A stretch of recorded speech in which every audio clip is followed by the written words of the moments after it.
Ainsi, les poissons peuvent survivre même aux températures les plus extrêmes. On peut dire que ce poisson congelé ressemble à de la gelée de l'extérieur. C'est pourquoi un poisson rouge placé dans de l'azote liquide reste vivant si on le décongèle assez rapidement. Là, on dirait le genre d'expérience qu'on fait à l'école ou à la fac, et ça n'a pas l'air très humain. No, he's already back.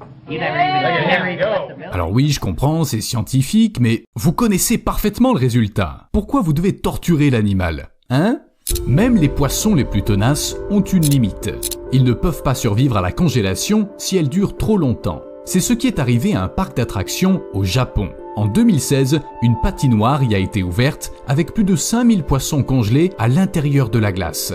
Quoi ?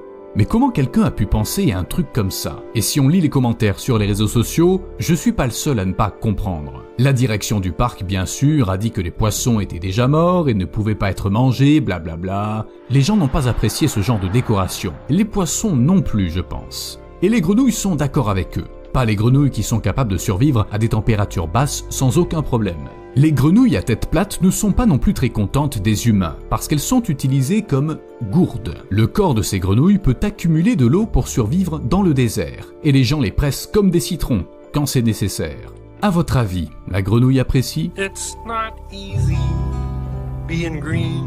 Oui, les gens font souvent des choses à ne pas faire, et généralement la nature n'y peut rien. Mais quand les prédateurs et les serpents venimeux sont impuissants, les poissons viennent à la rescousse. Attention à votre tête!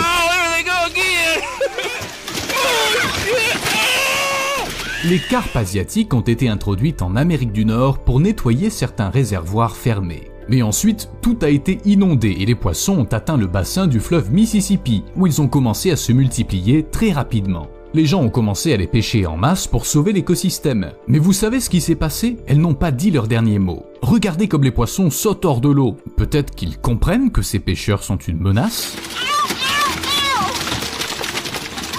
Les carpes asiatiques peuvent provoquer des blessures comme des fractures et des commotions cérébrales. Et on dit que la pêche c'est tranquille. Bon, les carpes asiatiques ont gagné pour cette fois. Après tout, qui veut risquer sa santé face à des poissons féroces qui veulent vous mettre à l'eau et vous donner des coups de nageoire? Et puis, je me suis mis à douter. Mais non, les poissons sont pas si intelligents. Ils sont incapables d'analyser la situation et d'attaquer les gens comme ça. C'est des poissons. Mémoire courte, pas de pensée décelable dans le regard. Mais les recherches montrent que la